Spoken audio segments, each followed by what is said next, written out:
ਬਹੁਤ ਹੀ ਪਿਆਰੇ ਵਿਦਿਆਰਥੀਓ, ਸਭ ਨੂੰ ਪਿਆਰ ਭਰੀ ਸਤਿ ਸ਼੍ਰੀ ਅਕਾਲ।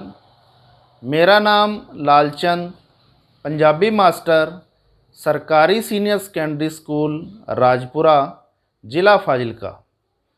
ਪਿਆਰੇ ਵਿਦਿਆਰਥੀਓ, ਅੱਜ ਆਪਾਂ 7ਵੀਂ ਜਮਾਤ ਦੀ ਪੰਜਾਬੀ ਪਾਠ ਪੁਸਤਕ ਵਿੱਚ ਸ਼ਾਮਿਲ ਸੰਤ ਸਿੰਘ ਸੇਖੋਂ ਹੋਰਾਂ ਦੀ ਲਿਖੀ ਰਚਨਾ ਪਾਠ ਨੰਬਰ 14 ਕਰਤਾਰ ਸਿੰਘ ਸਰਾਭਾ, ਜੋ ਕਿ ਇੱਕ ਜੀਵਨੀ ਹੈ, ਉਸ ਨੂੰ ਪੜ੍ਹਾਂਗੇ ਅਤੇ ਉਸ ਦੇ ਅਭਿਆਸ ਨਾਲ ਸੰਬੰਧਿਤ ਪ੍ਰਸ਼ਨ ਉੱਤਰ ਵੀ ਹੱਲ ਕਰਾਂਗੇ। ਪਿਆਰੇ ਬੱਚਿਓ, ਇਸ ਪਾਠ ਦੇ ਵਿੱਚ ਸਾਨੂੰ ਕਰਤਾਰ ਸਿੰਘ ਸਰਾਭਾ ਜੀ ਦੇ ਜੀਵਨ ਬਾਰੇ ਬਹੁਤ ਸਾਰੀ ਜਾਣਕਾਰੀ ਹਾਸਲ ਹੋਏਗੀ। ਕਰਤਾਰ ਸਿੰਘ ਸਰਾਭਾ ਜੋ ਕਿ ਇੱਕ ਮਹਾਨ ਦੇਸ਼ ਭਗਤ ਹੋਏ ਨੇ, ਉਹਨਾਂ ਨੇ ਦੇਸ਼ ਦੀ ਆਜ਼ਾਦੀ ਲਈ ਆਪਣਾ ਮਹੱਤਵਪੂਰਨ ਯੋਗਦਾਨ ਪਾਇਆ ਅਤੇ ਆਪਣੀ ਜਾਨ ਦੀ ਕੁਰਬਾਨੀ ਵੀ ਦਿੱਤੀ। ਤਾਂ ਬੱਚਿਓ, ਆਓ ਸ਼ੁਰੂ ਕਰਦੇ ਹਾਂ ਪਾਠ ਨੰਬਰ 14 ਕਰਤਾਰ ਸਿੰਘ ਸਰਾਭਾ। ਲੁਧਿਆਣੇ ਸ਼ਹਿਰ ਤੋਂ 25 ਕਿਲੋਮੀਟਰ ਦੀ ਵਿੱਥ ਉੱਤੇ ਲੁਧਿਆਣਾ ਰਾਏਕੋਟ ਸੜਕ ਉੱਤੇ ਸਥਿਤ ਪਿੰਡ ਸਰਾਭਾ ਹੈ। ਇਸ ਪਿੰਡ ਵਿੱਚ ਸਰਦਾਰ ਮੰਗਲ ਸਿੰਘ ਦੇ ਘਰ ਸੰਨ 1896 ਈਸਵੀ ਵਿੱਚ ਬਾਲਕ ਕਰਤਾਰ ਸਿੰਘ ਪੈਦਾ ਹੋਇਆ। ਛੋਟੀ ਉਮਰ ਵਿੱਚ ਹੀ ਇਸ ਦੇ ਪਿਤਾ ਦਾ ਦੇਹਾਂਤ ਹੋ ਗਿਆ ਤੇ ਕਰਤਾਰ ਸਿੰਘ ਦਾ ਪਾਲਣ ਪੋਸ਼ਣ ਇਸ ਦੇ ਦਾਦੇ ਸਰਦਾਰ ਬਦਨ ਸਿੰਘ ਦੇ ਜੁੰਮੇ ਪੈ ਗਿਆ। ਮੁੱਢਲੀ ਵਿੱਦਿਆ ਕਰਤਾਰ ਸਿੰਘ ਨੇ ਸਰਾਭਾ ਪਿੰਡ ਵਿੱਚ ਹੀ ਪ੍ਰਾਪਤ ਕੀਤੀ।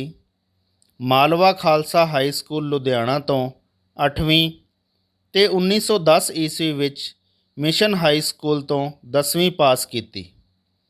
10ਵੀਂ ਪਾਸ ਕਰਕੇ ਕਰਤਾਰ ਸਿੰਘ ਆਪਣੇ ਚਾਚੇ ਵੀਰ ਸਿੰਘ ਕੋਲ ਉੜੀਸਾ ਕਟਕ ਸ਼ਹਿਰ ਵਿੱਚ, ਜਿੱਥੇ ਉਹ ਡਾਕਟਰ ਸਨ, ਚਲਾ ਗਿਆ। ਉਹ ਮਸਾਂ 1 ਸਾਲ ਹੀ ਆਪਣੇ ਚਾਚੇ ਪਾਸ ਠਹਿਰਿਆ। ਇਸ ਤੋਂ ਬਾਅਦ ਉਹ ਆਪਣੇ ਦਾਦੇ ਬਦਨ ਸਿੰਘ ਨੂੰ ਕਹਿ ਕੇ ਉਚੇਰੀ ਪੜ੍ਹਾਈ ਲਈ ਅਮਰੀਕਾ ਚਲਾ ਗਿਆ, ਜਿੱਥੇ ਉਸ ਨੂੰ ਬਰਕਲੇ ਯੂਨੀਵਰਸਿਟੀ ਸਨ ਫਰਾਂਸਿਸਕੋ ਵਿੱਚ ਦਾਖਲਾ ਮਿਲ ਗਿਆ। ਇਹ 1912 ਈਸਵੀ ਦੇ ਜਨਵਰੀ ਮਹੀਨੇ ਦੀ ਗੱਲ ਹੈ। ਠੀਕ ਇਸ ਸਮੇਂ ਅਮਰੀਕਾ ਤੇ ਕੈਨੇਡਾ ਵਿੱਚ, ਜਿੱਥੇ ਚੌਥੀ ਗਿਣਤੀ ਵਿੱਚ ਹਿੰਦੁਸਤਾਨੀ ਤੇ ਵਿਸ਼ੇਸ਼ ਕਰਕੇ ਸਿੱਖ ਪਹੁੰਚ ਚੁੱਕੇ ਸਨ, ਗਦਰ ਲਹਿਰ ਦਾ ਮੁੱਢ ਬੱਝ ਰਿਹਾ ਸੀ। ਇਹਨਾਂ ਦੇਸ਼ਾਂ ਵਿੱਚ ਮਜ਼ਦੂਰੀ ਕਰ ਰਹੇ ਭਾਰਤੀਆਂ ਨੂੰ 2 ਵੱਡੀਆਂ ਔਕੜਾਂ ਦਾ ਸਾਹਮਣਾ ਕਰਨਾ ਪੈ ਰਿਹਾ ਸੀ। ਇੱਕ ਇਹ ਕਿ ਅਮਰੀਕਾ ਤੇ ਕੈਨੇਡਾ ਦੀਆਂ ਸਰਕਾਰਾਂ ਇਹਨਾਂ ਨੂੰ ਆਪਣੇ ਨਾਗਰਿਕ ਨਹੀਂ ਬਣਾਉਣਾ ਚਾਹੁੰਦੀਆਂ ਸਨ, ਤੇ ਦੂਜਾ, ਉੱਥੋਂ ਦੇ ਮਜ਼ਦੂਰ ਇਹਨਾਂ ਨੂੰ ਪਸੰਦ ਨਹੀਂ ਕਰਦੇ ਸਨ।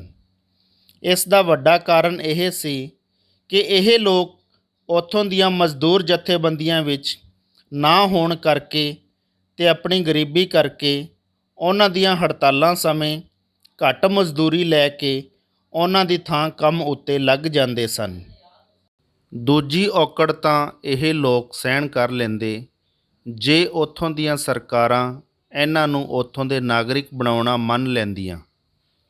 ਇਸ ਲਈ ਉੱਥੇ ਵਸਦੇ ਹਿੰਦੁਸਤਾਨੀਆਂ ਨੇ ਗਦਰ ਨਾਂ ਦੀ ਇੱਕ ਪਾਰਟੀ ਬਣਾਈ, ਜਿਸ ਦੇ ਪਹਿਲੇ ਪ੍ਰਧਾਨ ਪ੍ਰਸਿੱਧ ਦੇਸ਼ ਭਗਤ ਸੋਹਣ ਸਿੰਘ ਭਕਨਾ ਤੇ ਸਕੱਤਰ ਲਾਲਾ ਹਰਦਿਆਲ ਸਨ। ਕਰਤਾਰ ਸਿੰਘ 18 ਕੁ ਸਾਲਾਂ ਦੀ ਛੋਟੀ ਉਮਰ ਦਾ ਹੋਣ ਕਰਕੇ ਇਸ ਦੀ ਕਾਰਜਕਾਰਨੀ ਦਾ ਇੱਕ ਮੈਂਬਰ ਹੀ ਸੀ। ਇਸ ਸਭਾ ਦਾ ਕੇਂਦਰ ਸਨ ਫਰਾਂਸਿਸਕੋ ਬਣਾਇਆ ਗਿਆ ਤੇ ਇਸ ਨੇ ਆਪਣੇ ਆਸ਼ੇ ਦੇ ਪ੍ਰਚਾਰ ਕਰਨ ਲਈ ਉਰਦੂ ਤੇ ਪੰਜਾਬੀ ਵਿੱਚ ਗਦਰ ਨਾਂ ਹੇਠ ਹਫ਼ਤਾਵਾਰ ਅਖਬਾਰ ਕੱਢਿਆ। ਇਸ ਪਰਚੇ ਦੀ ਦਿਨੋਂ ਦਿਨ ਵੱਧਦੀ ਮੰਗ ਨੂੰ ਮੁੱਖ ਰੱਖ ਕੇ ਇਸ ਦੇ ਸੰਖੇਪ ਹਿੰਦੀ ਤੇ ਗੁਜਰਾਤੀ ਵਿੱਚ ਵੀ ਪ੍ਰਕਾਸ਼ਿਤ ਕੀਤੇ ਜਾਣ ਲੱਗੇ। ਇਸ ਅਖਬਾਰ ਨੂੰ ਲਿਖਣ ਤੇ ਪ੍ਰਕਾਸ਼ਿਤ ਕਰਨ ਵਾਲੀ ਕਮੇਟੀ ਦੇ ਮੁਖੀ ਲਾਲਾ ਹਰਦਿਆਲ, ਕਰਤਾਰ ਸਿੰਘ ਸਰਾਭਾ ਤੇ ਸ਼੍ਰੀ ਰਘੂਬਰ ਦਿਆਲ ਗੁਪਤਾ ਸਨ। ਇਹ ਅਖਬਾਰ ਛੇਤੀ ਹੀ ਅਮਰੀਕਾ, ਕੈਨੇਡਾ ਤੋਂ ਛੁੱਟ ਹੋਰ ਟਾਪੂਆਂ ਵਿੱਚ ਹੀ ਬਹੁਤ ਪ੍ਰਚਲਿਤ ਹੋ ਗਿਆ। ਕਰਤਾਰ ਸਿੰਘ ਇਸ ਅਖਬਾਰ ਦੀ ਜਿੰਦ ਜਾਨ ਸੀ। ਇਸ ਨੂੰ ਚਲਾਉਣ ਵਿੱਚ ਸਾਰਾ ਸਮਾਂ ਤੇ ਸ਼ਕਤੀ ਦੇਣ ਲਈ ਉਸ ਨੇ ਯੂਨੀਵਰਸਿਟੀ ਦੀ ਪੜ੍ਹਾਈ ਵਿਚਾਲੇ ਹੀ ਛੱਡ ਦਿੱਤੀ ਤੇ ਇਸ ਲਈ ਧਨ ਇਕੱਠਾ ਕਰਨ ਦਾ ਬੀੜਾ ਵੀ ਉਠਾਇਆ। ਇਸ ਸਭਾ ਦਾ ਉਦੇਸ਼ ਹਿੰਦੁਸਤਾਨ ਵਿੱਚ ਅੰਗਰੇਜ਼ ਰਾਜ ਦੇ ਵਿਰੁੱਧ ਹਥਿਆਰਬੰਦ ਵਿਦਰੋਹ ਕਰਕੇ ਇਸ ਦੀ ਸਫ ਵਲੇਟਣਾ ਸੀ। ਇਸ ਮੰਤਵ ਲਈ ਅਖਬਾਰ ਚਲਾਉਣ ਤੇ ਹਥਿਆਰ ਇਕੱਤਰ ਕਰਨ ਹਿੱਤ ਬਹੁਤ ਸਾਰੇ ਹਿੰਦੁਸਤਾਨੀਆਂ ਤੇ ਵਿਸ਼ੇਸ਼ ਕਰਕੇ ਸਿੱਖਾਂ ਨੇ ਅਮਰੀਕਾ ਤੇ ਕੈਨੇਡਾ ਵਿੱਚ ਆਪਣੀਆਂ ਜਾਇਦਾਦਾਂ ਦਾਅ ਉੱਤੇ ਲਾ ਦਿੱਤੀਆਂ। ਉਸ ਸਮੇਂ ਅੰਗਰੇਜ਼ਾਂ ਤੇ ਜਰਮਨਾਂ ਵਿਚਕਾਰ ਵੈਰ ਵਿਰੋਧ ਬਹੁਤ ਵੱਧ ਗਿਆ ਸੀ ਤੇ ਕਿਸੇ ਵੀ ਵਕਤ ਯੁੱਧ ਛਿੜ ਪੈਣ ਦਾ ਖਤਰਾ ਸੀ। ਗਦਰ ਲਹਿਰ ਦੇ ਆਗੂਆਂ ਨੇ ਵੈਰੀ ਦਾ ਵੈਰੀ ਮਿੱਤਰ ਦੇ ਨਿਯਮ ਅਨੁਸਾਰ ਅਮਰੀਕਾ ਵਿੱਚ ਜਰਮਨ ਰਾਜਦੂਤ ਤੱਕ ਪਹੁੰਚ ਕੀਤੀ, ਜਿੱਥੋਂ ਇਹਨਾਂ ਨੂੰ ਆਪਣੇ ਬੰਦੇ ਹਿੰਦੁਸਤਾਨ ਭੇਜ ਕੇ ਉੱਥੇ ਅੰਗਰੇਜ਼ੀ ਰਾਜ ਵਿਰੁੱਧ ਵਿਦਰੋਹ ਕਰਾਉਣ ਦੀ ਮੁਹਿੰਮ ਵਿੱਚ ਹਥਿਆਰਾਂ ਤੇ ਧਨ ਦੀ ਸਹਾਇਤਾ ਦਾ ਭਰੋਸਾ ਦਿੱਤਾ ਗਿਆ। ਗਦਰ ਪਾਰਟੀ ਨੇ ਬਹੁਤੇ ਨੌਜਵਾਨਾਂ ਨੂੰ ਹਥਿਆਰ ਚਲਾਉਣ ਤੇ ਹੋਰ ਸੈਨਿਕ ਸਿੱਖਿਆ ਲੈਣ ਦੀ ਪ੍ਰੇਰਨਾ ਵੀ ਦਿੱਤੀ। ਕਰਤਾਰ ਸਿੰਘ ਸਰਾਭਾ ਨੇ ਇਸ ਪ੍ਰੇਰਨਾ ਨਾਲ ਨਿਊਯਾਰਕ ਦੀ ਇੱਕ ਹਵਾਈ ਜਹਾਜ਼ਾਂ ਦੀ ਕੰਪਨੀ ਵਿੱਚ ਦਾਖਲਾ ਲੈ ਕੇ ਜਹਾਜ਼ ਉਡਾਉਣ ਤੇ ਮੁਰੰਮਤ ਕਰਨ ਦਾ ਕੰਮ ਸਿੱਖ ਲਿਆ। 25 ਜੁਲਾਈ 1914 ਈਸਵੀ ਨੂੰ ਜਦੋਂ ਪਹਿਲਾ ਵਿਸ਼ਵ ਯੁੱਧ ਛਿੜ ਪਿਆ, ਜਿਸ ਵਿੱਚ ਬਰਤਾਨੀਆ, ਫਰਾਂਸ ਤੇ ਰੂਸ, ਜਰਮਨੀ, ਆਸਟਰੀਆ ਤੇ ਹੰਗਰੀ ਵਿਰੁੱਧ ਕੁੱਦ ਪਏ ਸਨ, ਤਾਂ ਅਮਰੀਕਾ ਤੇ ਕੈਨੇਡਾ ਦੇ ਹਿੰਦੁਸਤਾਨੀਆਂ ਨੂੰ ਚਾਅ ਚੜ੍ਹ ਗਿਆ। ਭਾਵੇਂ ਇਹ ਯੁੱਧ ਉਹਨਾਂ ਦੇ ਅਨੁਮਾਨਿਤ ਸਮੇਂ ਤੋਂ ਪਹਿਲਾਂ ਛਿੜ ਗਿਆ ਸੀ, ਪਰ 26 ਜੁਲਾਈ 1914 ਈਸਵੀ ਨੂੰ ਅਮਰੀਕਾ ਦੇ ਆਕਸਫੋਰਡ ਨਗਰ ਵਿੱਚ ਗਦਰ ਪਾਰਟੀ ਦੇ ਪ੍ਰਚਾਰਕਾਂ ਨੇ ਆਮ ਐਲਾਨ ਕਰ ਦਿੱਤਾ ਕਿ ਯੂਰਪ ਵਿੱਚ ਜੰਗ ਛਿੜ ਗਈ ਹੈ। ਸਾਡੇ ਲਈ ਦੇਸ਼ ਪਰਤ ਕੇ ਭਾਰਤੀ ਫੌਜਾਂ ਨੂੰ ਅੰਗਰੇਜ਼ਾਂ ਨਾਲੋਂ ਤੋੜ ਕੇ ਉਹਨਾਂ ਨਾਲ ਬਗਾਵਤ ਕਰਨ ਦਾ ਸੁਨਹਿਰੀ ਮੌਕਾ ਪੈਦਾ ਹੋ ਗਿਆ ਹੈ। ਇਸ ਲਈ 5 ਅਗਸਤ 1914 ਈਸਵੀ ਨੂੰ ਗਦਰ ਪਾਰਟੀ ਵਿੱਚ ਹਿੰਦੁਸਤਾਨੀਆਂ ਵੱਲੋਂ ਅੰਗਰੇਜ਼ੀ ਰਾਜ ਵਿਰੁੱਧ ਜੰਗ ਦਾ ਐਲਾਨ ਕਰ ਦਿੱਤਾ ਗਿਆ। ਕਰਤਾਰ ਸਿੰਘ ਹਿੰਦੁਸਤਾਨ ਪਰਤ ਕੇ ਇੱਥੇ ਗਦਰ ਕਰਵਾ ਦੇਣ ਲਈ ਇੰਨਾ ਉਤਾਵਲਾ ਸੀ ਕਿ ਐਲਾਨ ਹੁੰਦੇ ਹੀ ਹੋਰ ਇਕੱਤਰਤਾਵਾਂ ਤੇ ਫੈਸਲਿਆਂ ਦੀ ਉਡੀਕ ਕੀਤੇ ਬਿਨਾਂ ਹੀ ਉਹ ਰਘੁਬੀਰ ਦਿਆਲ ਗੁਪਤਾ ਨੂੰ ਨਾਲ ਲੈ ਕੇ ਜਾਪਾਨ ਦੇ ਨਿਪਨ ਮਾਰੂ ਜਹਾਜ਼ ਵਿੱਚ ਚੜ੍ਹ ਕੇ ਹਿੰਦੁਸਤਾਨ ਨੂੰ ਚੱਲ ਪਿਆ। ਇਹ ਸਮੁੰਦਰੀ ਜਹਾਜ਼ 15 ਸਤੰਬਰ 1914 ਈਸਵੀ ਨੂੰ ਕਲਕੱਤੇ ਦੀ ਬੰਦਰਗਾਹ 'ਤੇ ਆ ਲੱਗਾ। ਉਨੀ ਦਿਨੀ ਅੰਗਰੇਜ਼ੀ ਸਰਕਾਰ ਦੀ ਪੁਲਿਸ ਅਮਰੀਕਾ ਤੋਂ ਆਏ ਹਿੰਦੁਸਤਾਨੀਆਂ ਨੂੰ ਡਿਫੈਂਸ ਆਫ ਇੰਡੀਆ ਐਕਟ ਦੇ ਅਧੀਨ ਫੜ ਲੈਂਦੀ ਸੀ, ਪਰ ਕਰਤਾਰ ਸਿੰਘ ਕਿਸੇ ਤਰ੍ਹਾਂ ਪੁਲਿਸ ਤੋਂ ਬਚ ਕੇ ਪੰਜਾਬ ਪਹੁੰਚ ਗਿਆ। ਇਸ ਜਹਾਜ਼ ਵਿੱਚ ਆਉਣ ਵਾਲੇ ਬਹੁਤੇ ਭਾਰਤੀ ਪੰਜਾਬ ਆ ਕੇ ਗਦਰ ਲਹਿਰ ਨਾਲ ਜੁੜ ਗਏ, ਜਿਸ ਦੀ ਅਗਵਾਈ ਕਰਤਾਰ ਸਿੰਘ ਸਰਾਭਾ, ਭਾਈ ਰਣਧੀਰ ਸਿੰਘ ਨਾਰੰਗਵਾਲ, ਭਾਈ ਹਰਨਾਮ ਸਿੰਘ ਟੁੰਡੀਲਾਟ, ਬੀਬੀ ਗੁਲਾਬ ਕੌਰ, ਭਾਈ ਪਿਆਰਾ ਸਿੰਘ ਲੰਗੇਰੀ ਤੇ ਨਿਧਾਨ ਸਿੰਘ ਚੁੱਗਾ ਕਰ ਰਹੇ ਸਨ। ਪੰਜਾਬ ਵਿੱਚ ਗਦਰ ਪਾਰਟੀ ਦੇ ਪ੍ਰੋਗਰਾਮ ਦਾ ਮੁੱਖ ਮਕਸਦ ਪੰਜਾਬ ਤੇ ਨੇੜੇ ਦੇ ਸੂਬਿਆਂ ਦੀਆਂ ਛਾਉਣੀਆਂ ਵਿੱਚ ਫੌਜੀਆਂ ਨਾਲ ਸੰਪਰਕ ਕਰਕੇ ਇਹਨਾਂ ਨੂੰ ਵਿਦਰੋਹ ਵਿੱਚ ਸ਼ਾਮਿਲ ਕਰਨਾ ਸੀ। ਕਾਰਕੁਨਾਂ ਨੂੰ ਹਦਾਇਤਾਂ ਦਿੱਤੀਆਂ ਗਈਆਂ ਕਿ ਉਹ ਛਾਉਣੀਆਂ ਵਿੱਚ ਜਾ ਕੇ ਆਪਣੀ ਜਾਣ ਪਛਾਣ ਦੇ ਸਿਪਾਹੀਆਂ ਨੂੰ ਮਿਲਣ ਤੇ ਸਿਪਾਹੀ ਅੱਗੇ ਆਪਣੀਆਂ ਪਲਟਨਾਂ ਨੂੰ ਗਦਰ ਕਰਨ ਲਈ ਤਿਆਰ ਕਰਨ। ਕੁਝ ਕਾਰਕੁਨ ਤਾਂ ਆਪ ਜਾ ਕੇ ਫੌਜਾਂ ਵਿੱਚ ਭਰਤੀ ਵੀ ਹੋ ਗਏ।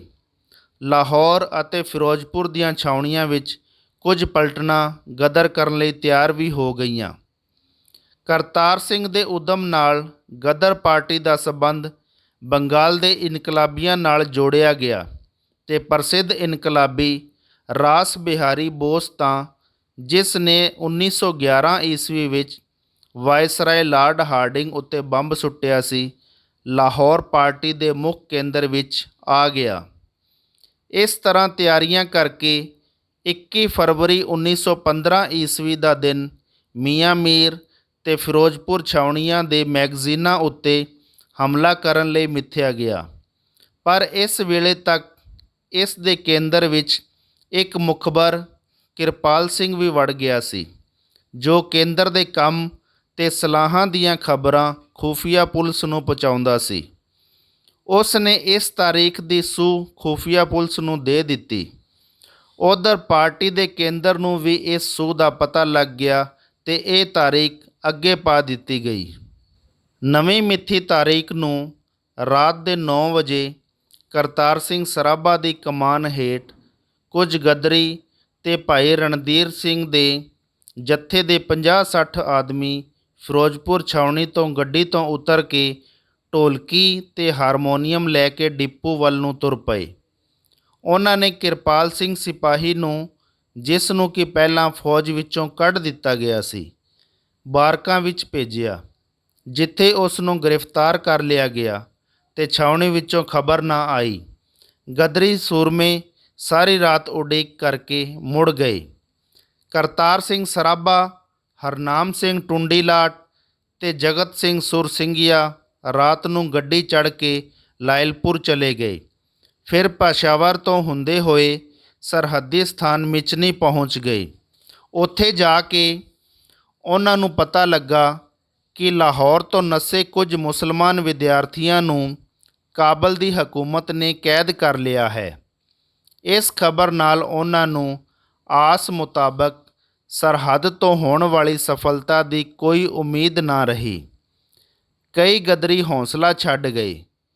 ਉਹਨਾਂ ਨੂੰ ਸੁੱਝ ਨਹੀਂ ਸੀ ਰਿਹਾ ਕਿ ਹੁਣ ਉਹ ਕਿਸ ਪਾਸੇ ਵੱਲ ਮੂੰਹ ਕਰਕੇ ਤੁਰਨ, ਜਦੋਂ ਅਚਾਨਕ ਉਹਨਾਂ ਵਿੱਚੋਂ ਇੱਕ ਨੇ ਗਦਰ ਦੀ ਗੂੰਜ ਦੀ ਕਵਿਤਾ ਪੜ੍ਹੀ ਕਿ ਬਣੀ ਸਿਰ ਸ਼ੇਰਾਂ ਦੇ ਕੀ ਜਾਣਾ ਭੱਜ ਕੇ, ਤਾਂ ਉਹ ਪੰਜਾਬ ਨੂੰ ਮੁੜ ਗਏ।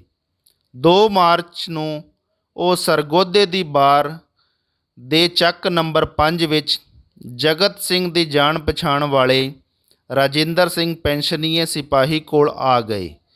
ਰਾਜਿੰਦਰ ਸਿੰਘ ਨੇ ਜਗਤ ਸਿੰਘ ਸੁਰਸਿੰਘੀਆ ਨੂੰ ਗਦਰ ਵਾਸਤੇ ਬੰਦੂਕਾਂ ਦੇਣ ਦਾ ਲਾਰਾ ਲਾਇਆ ਹੋਇਆ ਸੀ। ਕਿਸੇ ਨੇ ਪੁਲਿਸ ਨੂੰ ਜਾ ਕੇ ਖਬਰ ਦੇ ਦਿੱਤੀ। ਮਕਾਨ ਦੇ ਵਿਹੜੇ ਵਿੱਚ ਬੈਠਾ ਕਰਤਾਰ ਸਿੰਘ ਆਪਣੇ ਪਾਸ ਜੁੜੇ ਲੋਕਾਂ ਨੂੰ ਗਦਰ ਦੀ ਗੂੰਜ ਪੜ੍ਹ ਕੇ ਸੁਣਾਉਣ ਲੱਗਾ ਹੋਇਆ ਸੀ ਕਿ ਪੁਲਿਸ ਨੇ ਆ ਕੇ ਤਿੰਨਾਂ ਨੂੰ ਗ੍ਰਿਫਤਾਰ ਕਰ ਲਿਆ। ਇਹਨਾਂ ਉੱਤੇ ਡਿਫੈਂਸ ਆਫ ਇੰਡੀਆ ਐਕਟ ਅਧੀਨ ਮੁਕੱਦਮਾ ਚਲਾਇਆ ਗਿਆ, ਜਿਸ ਦੀ ਸੁਣਵਾਈ ਲਾਹੌਰ ਸੈਂਟਰਲ ਜੇਲ੍ਹ ਵਿੱਚ ਹੋਈ। ਇਸ ਮੁਕੱਦਮੇ ਵਿੱਚ ਮੁਲਾਜ਼ਮਾਂ ਦੀ ਕੁੱਲ ਗਿਣਤੀ ਕਰਤਾਰ ਸਿੰਘ ਸਰਾਭਾ ਸਮੇਤ 82 ਸੀ, ਜਿਨ੍ਹਾਂ ਵਿੱਚੋਂ 17 ਨੂੰ ਭਗੌੜੇ ਕਰਾਰ ਦਿੱਤਾ ਗਿਆ। ਇਹ ਮੁਕੱਦਮਾ 26 ਅਪ੍ਰੈਲ 1915 ਈਸਵੀ ਤੋਂ ਸ਼ੁਰੂ ਹੋ ਕੇ 13 ਸਤੰਬਰ 1915 ਈਸਵੀ ਨੂੰ ਸਮਾਪਤ ਹੋਇਆ। ਇਹਨਾਂ ਵਿੱਚੋਂ ਕਰਤਾਰ ਸਿੰਘ ਸਰਾਭਾ, ਜਗਤ ਸਿੰਘ ਸੁਰਸਿੰਘੀਆ ਸਣੇ 24 ਦੇਸ਼ ਭਗਤਾਂ ਨੂੰ ਫਾਂਸੀ ਦੀ ਸਜ਼ਾ ਸੁਣਾਈ ਗਈ, ਪਰ ਵਾਇਸਰਾਏ ਨੇ 17 ਦੇਸ਼ ਭਗਤਾਂ ਦੀ ਸਜ਼ਾ ਘਟਾ ਕੇ ਉਮਰ ਕੈਦ ਕਰ ਦਿੱਤੀ। ਕਰਤਾਰ ਸਿੰਘ ਸਰਾਭਾ, ਜਗਤ ਸਿੰਘ ਸੁਰਸਿੰਘੀਆ ਤੇ 5 ਹੋਰਨਾਂ ਨੂੰ 16 ਨਵੰਬਰ 1915 ਈਸਵੀ ਦੇ ਦਿਨ ਲਾਹੌਰ ਸੈਂਟਰਲ ਜੇਲ੍ਹ ਵਿੱਚ ਹੀ ਫਾਂਸੀ ਦੇ ਦਿੱਤੀ ਗਈ। ਕਰਤਾਰ ਸਿੰਘ ਸਰਾਭਾ ਨੇ 13 ਸਤੰਬਰ 1915 ਈਸਵੀ ਨੂੰ ਫਾਂਸੀ ਦੀ ਸਜ਼ਾ ਸੁਣ ਕੇ ਜੱਜਾਂ ਦਾ ਧੰਨਵਾਦ ਕੀਤਾ ਤੇ ਕਿਹਾ, ਮੈਂ ਫਿਰ ਪੈਦਾ ਹੋ ਕੇ ਵੀ ਹਿੰਦੁਸਤਾਨ ਦੀ ਆਜ਼ਾਦੀ ਲਈ ਲੜਦਾ ਰਹਾਂਗਾ। ਪਿਆਰੇ ਵਿਦਿਆਰਥੀਓ, ਆਪਾਂ ਸਾਰਿਆਂ ਨੇ ਬੜੇ ਹੀ ਧਿਆਨ ਦੇ ਨਾਲ ਕਰਤਾਰ ਸਿੰਘ ਸਰਾਭਾ ਪਾਠ ਨੂੰ ਪੜ੍ਹਿਆ। ਇਸ ਪਾਠ ਨੂੰ ਪੜ੍ਹ ਕੇ ਸਾਨੂੰ ਕਰਤਾਰ ਸਿੰਘ ਸਰਾਭਾ ਦੇ ਜੀਵਨ ਬਾਰੇ ਬਹੁਤ ਸਾਰੀ ਜਾਣਕਾਰੀ ਹਾਸਲ ਹੋਈ ਕਿ ਕਿਵੇਂ ਉਹਨਾਂ ਨੇ ਆਪਣੇ ਜੀਵਨ ਦੇ ਵਿੱਚ ਛੋਟੀ ਉਮਰ ਦੇ ਵਿੱਚ ਹੀ ਆਪਣੇ ਦੇਸ਼ ਦੀ ਸੇਵਾ ਕੀਤੀ ਅਤੇ ਦੇਸ਼ ਦੀ ਆਜ਼ਾਦੀ ਲਈ ਆਪਣਾ ਮਹੱਤਵਪੂਰਨ ਯੋਗਦਾਨ ਪਾਉਂਦਿਆਂ ਆਪਣੀ ਜਾਨ ਦੀ ਕੁਰਬਾਨੀ ਵੀ ਦਿੱਤੀ। ਤਾਂ ਆਓ ਹੁਣ ਕਰਦੇ ਹਾਂ ਇਸ ਦੇ ਅਭਿਆਸ ਦੇ ਪ੍ਰਸ਼ਨ ਉੱਤਰ। ਪਹਿਲਾ ਪ੍ਰਸ਼ਨ ਹੈ, ਕਰਤਾਰ ਸਿੰਘ ਸਰਾਭਾ ਦੇ ਜਨਮ ਅਤੇ ਬਚਪਨ ਬਾਰੇ ਦੱਸੋ।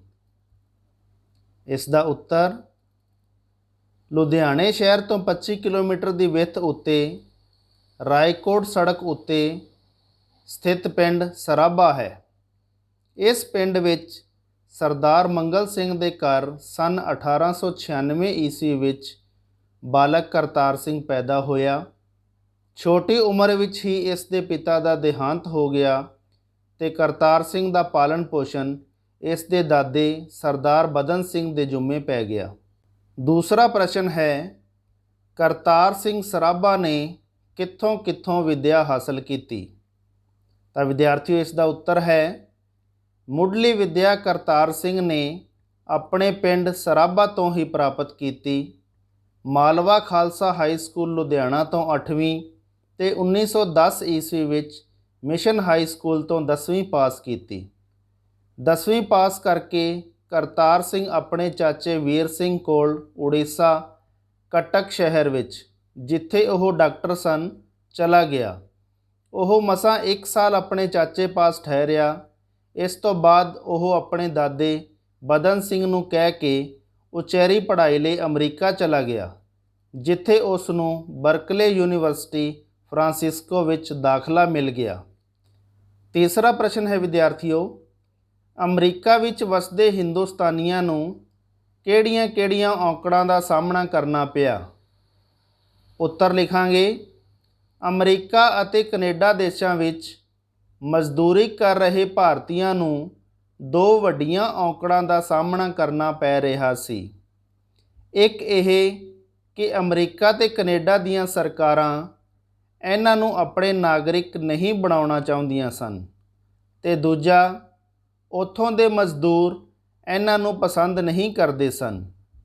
ਇਸ ਦਾ ਵੱਡਾ ਕਾਰਨ ਇਹ ਸੀ ਕਿ ਇਹ ਲੋਕ ਉੱਥੋਂ ਦੀਆਂ ਮਜ਼ਦੂਰ ਜਥੇਬੰਦੀਆਂ ਵਿੱਚ ਸ਼ਾਮਿਲ ਨਾ ਹੋਣ ਕਰਕੇ ਤੇ ਆਪਣੀ ਗਰੀਬੀ ਕਰਕੇ ਉਹਨਾਂ ਦੀਆਂ ਹੜਤਾਲਾਂ ਸਮੇਂ ਘੱਟ ਮਜ਼ਦੂਰੀ ਲੈ ਕੇ ਉਹਨਾਂ ਦੀ ਥਾਂ ਕੰਮ ਕਰਨ ਲੱਗ ਜਾਂਦੇ ਸਨ। ਚੌਥਾ ਪ੍ਰਸ਼ਨ ਹੈ, ਗਦਰ ਲਹਿਰ ਦੀ ਨੀਂਹ ਕਦੋਂ ਰੱਖੀ ਗਈ? ਕਰਤਾਰ ਸਿੰਘ ਸਰਾਭਾ ਦੇ ਜੀਵਨੀ ਦੇ ਆਧਾਰ 'ਤੇ ਦੱਸੋ ਕਿ ਇਸ ਦੇ ਪ੍ਰਚਾਰ ਲਈ ਕੀ ਯਤਨ ਕੀਤੇ ਗਏ? ਇਸ ਦਾ ਉੱਤਰ, ਅਮਰੀਕਾ ਵਿੱਚ ਵਸਦੇ ਹਿੰਦੁਸਤਾਨੀਆਂ ਨੇ ਗਦਰ ਨਾਂ ਦੀ ਇੱਕ ਪਾਰਟੀ ਬਣਾਈ, ਜਿਸ ਦੇ ਪਹਿਲੇ ਪ੍ਰਧਾਨ ਪ੍ਰਸਿੱਧ ਦੇਸ਼ ਭਗਤ ਸੋਹਣ ਸਿੰਘ ਭਕਨਾ ਅਤੇ ਸਕੱਤਰ ਲਾਲਾ ਹਰਦਿਆਲ ਸਨ। ਕਰਤਾਰ ਸਿੰਘ 18 ਕੁ ਸਾਲਾਂ ਦੀ ਛੋਟੀ ਉਮਰ ਦਾ ਹੋਣ ਕਰਕੇ ਇਸ ਦੀ ਕਾਰਜਕਾਰਨੀ ਦਾ ਇੱਕ ਮੈਂਬਰ ਹੀ ਸੀ।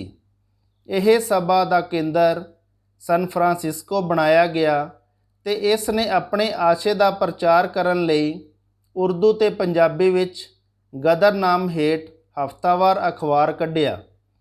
ਇਸ ਪਰਚੇ ਦੀ ਦਿਨੋਂ ਦਿਨ ਵੱਧਦੀ ਮੰਗ ਨੂੰ ਮੁੱਖ ਰੱਖ ਕੇ ਇਸ ਦੇ ਸੰਖੇਪ ਹਿੰਦੀ ਤੇ ਗੁਜਰਾਤੀ ਵਿੱਚ ਪ੍ਰਕਾਸ਼ਿਤ ਕੀਤੇ ਜਾਣ ਲੱਗੇ। ਇਸ ਅਖਬਾਰ ਨੂੰ ਲਿਖਣ ਤੇ ਪ੍ਰਕਾਸ਼ਿਤ ਕਰਨ ਵਾਲੀ ਕਮੇਟੀ ਦੇ ਮੁਖੀ ਲਾਲਾ ਹਰਦਿਆਲ, ਕਰਤਾਰ ਸਿੰਘ ਸਰਾਭਾ ਤੇ ਰਘੁਬਰ ਦਿਆਲ ਗੁਪਤਾ ਸਨ। ਇਹ ਅਖਬਾਰ ਛੇਤੀ ਹੀ ਅਮਰੀਕਾ, ਕੈਨੇਡਾ ਤੋਂ ਹੋਰ ਟਾਪੂਆਂ ਵਿੱਚ ਵੀ ਬਹੁਤ ਪ੍ਰਚਲਿਤ ਹੋ ਗਿਆ। ਕਰਤਾਰ ਸਿੰਘ ਇਸ ਅਖਬਾਰ ਦੀ ਜਿੰਦ ਜਾਨ ਸੀ। ਇਸ ਨੂੰ ਚਲਾਉਣ ਵਿੱਚ ਸਾਰਾ ਸਮਾਂ ਤੇ ਸ਼ਕਤੀ ਦੇਣ ਲਈ ਉਸ ਨੇ ਯੂਨੀਵਰਸਿਟੀ ਦੀ ਪੜ੍ਹਾਈ ਵਿਚਾਲੇ ਹੀ ਛੱਡ ਦਿੱਤੀ ਅਤੇ ਇਸ ਲਈ ਧਨ ਇਕੱਠਾ ਕਰਨ ਦਾ ਬੀੜਾ ਵੀ ਉਠਾਇਆ। ਪੰਜਵਾਂ ਪ੍ਰਸ਼ਨ ਹੈ, ਮੀਆਂ ਮੀਰ ਤੇ ਫਿਰੋਜ਼ਪੁਰ ਛਾਉਣੀਆਂ ਦੇ ਮੈਗਜ਼ੀਨਾਂ ਉੱਤੇ ਹਮਲੇ ਲਈ ਗਦਰ ਪਾਰਟੀ ਵੱਲੋਂ ਕਿਹੜੀ ਤਾਰੀਖ ਮਿੱਥੀ ਗਈ ਅਤੇ ਇਹ ਤਾਰੀਖ ਅੱਗੇ ਕਿਉਂ ਪਾ ਦਿੱਤੀ ਗਈ? ਇਸ ਦਾ ਉੱਤਰ ਹੈ 21 ਫਰਵਰੀ 1915 ਈਸਵੀ ਦਾ ਦਿਨ ਮੀਆਂ ਮੀਰ ਅਤੇ ਫਿਰੋਜ਼ਪੁਰ ਛਾਉਣੀਆਂ ਦੇ ਮੈਗਜ਼ੀਨਾਂ ਉੱਤੇ ਹਮਲਾ ਕਰਨ ਲਈ ਮਿੱਥਿਆ ਗਿਆ, ਪਰ ਇਸ ਵੇਲੇ ਤੱਕ ਇਸ ਦੇ ਕੇਂਦਰ ਵਿੱਚ ਇੱਕ ਮੁਖਬਰ ਕਿਰਪਾਲ ਸਿੰਘ ਵੀ ਵੜ ਗਿਆ ਸੀ, ਜੋ ਕੇਂਦਰ ਦੇ ਕਾਰਜਾਂ ਤੇ ਸਲਾਹਾਂ ਦੀਆਂ ਖਬਰਾਂ ਖੂਫੀਆ ਪੁਲਿਸ ਨੂੰ ਦਿੰਦਾ ਸੀ। ਉਸ ਨੇ ਇਸ ਤਾਰੀਖ ਦੀ ਸੂਹ ਖੂਫੀਆ ਪੁਲਿਸ ਨੂੰ ਦੇ ਦਿੱਤੀ। ਉਧਰ ਪਾਰਟੀ ਦੇ ਕੇਂਦਰ ਨੂੰ ਵੀ ਇਸ ਦੀ ਸੂਹ ਦਾ ਪਤਾ ਲੱਗ ਗਿਆ ਤੇ ਇਹ ਤਾਰੀਖ ਅੱਗੇ ਪਾ ਦਿੱਤੀ ਗਈ। ਪ੍ਰਸ਼ਨ ਨੰਬਰ 6 ਹੈ, ਕਰਤਾਰ ਸਿੰਘ ਸਰਾਭਾ ਨੂੰ ਫਾਂਸੀ ਦੀ ਸਜ਼ਾ ਕਿਉਂ ਸੁਣਾਈ ਗਈ? ਇਸ ਦਾ ਉੱਤਰ ਹੈ 2 ਮਾਰਚ ਨੂੰ ਉਹ ਸਰਗੋਧੇ ਦੀ ਬਾਰ ਦੇ ਚੱਕ ਨੰਬਰ 5 ਵਿੱਚ ਰਾਜਿੰਦਰ ਸਿੰਘ ਪੈਨਸ਼ਨੀਰ ਸਿਪਾਹੀ ਕੋਲ ਆ ਗਏ। ਕਿਸੇ ਨੇ ਪੁਲਿਸ ਨੂੰ ਜਾ ਦੱਸਿਆ। ਪੁਲਿਸ ਨੇ ਆ ਕੇ ਤਿੰਨਾਂ ਨੂੰ ਗ੍ਰਿਫਤਾਰ ਕਰ ਲਿਆ। ਇਹਨਾਂ ਤਿੰਨਾਂ ਉੱਤੇ ਡਿਫੈਂਸ ਆਫ ਇੰਡੀਆ ਐਕਟ ਅਧੀਨ ਮੁਕੱਦਮਾ ਚਲਾਇਆ ਗਿਆ, ਜਿਸ ਦੀ ਸੁਣਵਾਈ ਲਾਹੌਰ ਸੈਂਟਰਲ ਜੇਲ੍ਹ ਵਿੱਚ ਹੋਈ। ਇਹ ਮੁਕੱਦਮਾ 26 ਅਪ੍ਰੈਲ 1915 ਈਸਵੀ ਤੋਂ ਸ਼ੁਰੂ ਹੋ ਕੇ 13 ਸਤੰਬਰ 1915 ਈਸਵੀ ਨੂੰ ਸਮਾਪਤ ਹੋਇਆ। ਇਹਨਾਂ ਵਿੱਚੋਂ ਕਰਤਾਰ ਸਿੰਘ ਸਰਾਭਾ, ਜਗਤ ਸਿੰਘ ਸੁਰਸਿੰਘੀਆ ਸਣੇ 24 ਦੇਸ਼ ਭਗਤਾਂ ਨੂੰ ਫਾਂਸੀ ਦੀ ਸਜ਼ਾ ਸੁਣਾਈ ਗਈ, ਪਰ ਵਾਇਸਰਾਏ ਨੇ 17 ਦੇਸ਼ ਭਗਤਾਂ ਦੀ ਸਜ਼ਾ ਘਟਾ ਕੇ ਉਮਰ ਕੈਦ ਕਰ ਦਿੱਤੀ। ਕਰਤਾਰ ਸਿੰਘ ਸਰਾਭਾ, ਜਗਤ ਸਿੰਘ ਸੁਰਸਿੰਘੀਆ ਤੇ 5 ਹੋਰਨਾਂ ਨੂੰ 16 ਨਵੰਬਰ 1915 ਈਸਵੀ ਦੇ ਦਿਨ ਲਾਹੌਰ ਸੈਂਟਰਲ ਜੇਲ੍ਹ ਵਿੱਚ ਫਾਂਸੀ ਦੇ ਦਿੱਤੀ ਗਈ। ਪ੍ਰਸ਼ਨ ਨੰਬਰ 7 ਹੈ, ਫਾਂਸੀ ਦੀ ਸਜ਼ਾ ਸੁਣ ਕੇ ਕਰਤਾਰ ਸਿੰਘ ਸਰਾਭਾ ਨੇ ਜੱਜਾਂ ਨੂੰ ਕੀ ਕਿਹਾ? ਇਸ ਦਾ ਉੱਤਰ ਲਿਖਾਂਗੇ। ਕਰਤਾਰ ਸਿੰਘ ਨੇ 13 ਸਤੰਬਰ 1915 ਈਸਵੀ ਨੂੰ ਫਾਂਸੀ ਦੀ ਸਜ਼ਾ ਸੁਣ ਕੇ ਜੱਜਾਂ ਦਾ ਧੰਨਵਾਦ ਕੀਤਾ ਤੇ ਕਿਹਾ, ਮੈਂ ਫਿਰ ਪੈਦਾ ਹੋ ਕੇ ਵੀ ਹਿੰਦੁਸਤਾਨ ਦੀ ਆਜ਼ਾਦੀ ਲਈ ਲੜਾਂਗਾ। ਤਾਂ ਵਿਦਿਆਰਥੀਓ, ਇਹ ਸਨ ਇਸ ਪਾਠ ਦੇ ਅਭਿਆਸ ਨਾਲ ਸੰਬੰਧਿਤ ਪ੍ਰਸ਼ਨ ਉੱਤਰ। ਆਓ ਹੁਣ ਆਪਾਂ ਇਸ ਪਾਠ ਵਿੱਚ ਆਏ ਔਖੇ ਸ਼ਬਦਾਂ ਦੇ ਅਰਥਾਂ ਨੂੰ ਪੜ੍ਹਦੇ ਹਾਂ। ਪਹਿਲਾ ਸ਼ਬਦ ਹੈ ਦੇਹਾਂਤ, ਜਿਸ ਦਾ ਅਰਥ ਹੈ ਮੌਤ ਜਾਂ ਸੁਰਗਵਾਸ। ਪਾਲਣ ਪੋਸ਼ਣ, ਪਰਵਰਿਸ਼ ਜਾਂ ਪਾਲਣਾ ਕਰਨੀ। ਵਿਦਰੋਹ, ਬਗਾਵਤ। ਪ੍ਰੇਰਨਾ, ਕਿਸੇ ਨੂੰ ਕੋਈ ਕੰਮ ਕਰਨ ਲਈ ਕਹਿਣਾ ਜਾਂ ਮਨਾਉਣਾ। ਉਤਾਵਲਾ, ਕਾਹਲਾ, ਫੁਰਤੀਲਾ ਜਾਂ ਛੇਤੀ ਕਰਨ ਵਾਲਾ। ਹਕੂਮਤ, ਰਾਜ, ਸਲਤਨਤ ਜਾਂ ਸ਼ਾਸਨ। ਮੁਖਬਰ, ਖਬਰ ਦੇਣ ਵਾਲਾ, ਸੂਹੀਆ ਜਾਂ ਜਾਸੂਸ। ਸੂਹ, ਉਗ-ਸੁਗ, ਸੁਰਾਗ ਜਾਂ ਖੋਜ। ਖੂਫੀਆ, ਗੁੱਝਾ ਜਾਂ ਗੁਪਤ। ਭਗੌੜਾ, ਭੱਜਿਆ ਹੋਇਆ, ਡਰਾਕਲ, ਫਰਾਰ। ਸੰਪਰਕ, ਮੇਲ, ਸੰਪਰਕ, ਵਾਸਤਾ। ਪ੍ਰਸ਼ਨ ਨੰਬਰ 3 ਹੈ, ਸ਼ਬਦਾਂ ਨੂੰ ਵਾਕਾਂ ਵਿੱਚ ਵਰਤੋ। ਪਹਿਲਾ ਸ਼ਬਦ ਹੈ ਮਜ਼ਦੂਰੀ। ਮਜ਼ਦੂਰੀ ਕਰ ਰਹੇ ਭਾਰਤੀਆਂ ਨੂੰ ਕਈ ਔਕੜਾਂ ਦਾ ਸਾਹਮਣਾ ਕਰਨਾ ਪੈ ਰਿਹਾ ਸੀ। ਦੂਸਰਾ ਸ਼ਬਦ ਹੈ ਨਾਗਰਿਕ। ਅਸੀਂ ਭਾਰਤ ਦੇਸ਼ ਦੇ ਨਾਗਰਿਕ ਹਾਂ। ਤੀਸਰਾ ਸ਼ਬਦ ਸ਼ਕਤੀ। ਕਰਤਾਰ ਸਿੰਘ ਸਰਾਭਾ ਨੇ ਗਦਰ ਲਹਿਰ ਨੂੰ ਸਫਲ ਬਣਾਉਣ ਲਈ ਆਪਣੀ ਪੂਰੀ ਸ਼ਕਤੀ ਲਾ ਦਿੱਤੀ। ਚੌਥਾ ਸ਼ਬਦ ਵਿਦਰੋਹ। ਦੇਸ਼ ਭਗਤਾਂ ਨੇ ਅੰਗਰੇਜ਼ਾਂ ਵਿਰੁੱਧ ਵਿਦਰੋਹ ਕਰ ਦਿੱਤਾ। ਪੰਜਵਾਂ ਸ਼ਬਦ ਹੈ ਪਲਟਨ। ਫੌਜੀਆਂ ਦੀ ਪਲਟਨ ਜੰਗ ਦਾ ਅਭਿਆਸ ਕਰ ਰਹੀ ਸੀ। ਛੇਵਾਂ ਸ਼ਬਦ ਹੈ ਆਜ਼ਾਦੀ। ਕਰਤਾਰ ਸਿੰਘ ਨੇ ਦੇਸ਼ ਦੀ ਆਜ਼ਾਦੀ ਲਈ ਆਪਣੀ ਜਾਨ ਦੀ ਕੁਰਬਾਨੀ ਦਿੱਤੀ। ਬੱਚਿਓ, ਪ੍ਰਸ਼ਨ ਨੰਬਰ 4 ਹੈ, ਹੇਠ ਲਿਖੇ ਸ਼ਬਦਾਂ ਦੇ ਵਚਨ ਬਦਲੋ। ਪਹਿਲਾ ਸ਼ਬਦ ਹੈ ਸੜਕ। ਇਸ ਦਾ ਬਹੁਵਚਨ ਹੋਏਗਾ ਸੜਕਾਂ। ਦਾਦਾ, ਦਾਦੇ। ਚਾਚਾ, ਚਾਚੇ। ਪੜ੍ਹਾਈ, ਪੜ੍ਹਾਈਆਂ। ਭਾਰਤੀ, ਭਾਰਤੀਆਂ। ਸਰਕਾਰ, ਸਰਕਾਰਾਂ। ਨੌਜਵਾਨ, ਨੌਜਵਾਨਾਂ। ਫੌਜੀ, ਫੌਜੀਆਂ। ਸਿਪਾਹੀ, ਸਿਪਾਹੀਆਂ। ਸਜ਼ਾ, ਸਜ਼ਾਵਾਂ। ਪਿਆਰੇ ਵਿਦਿਆਰਥੀਓ, ਇਹ ਸੀ ਪਾਠ ਨੰਬਰ 14 ਕਰਤਾਰ ਸਿੰਘ ਸਰਾਭਾ। ਮੈਨੂੰ ਪੂਰੀ ਉਮੀਦ ਹੈ ਕਿ ਤੁਹਾਨੂੰ ਇਸ ਦੀ ਸਮਝ ਆ ਗਈ ਹੋਵੇਗੀ। ਆਪ ਸਭ ਦਾ ਬਹੁਤ ਬਹੁਤ ਧੰਨਵਾਦ।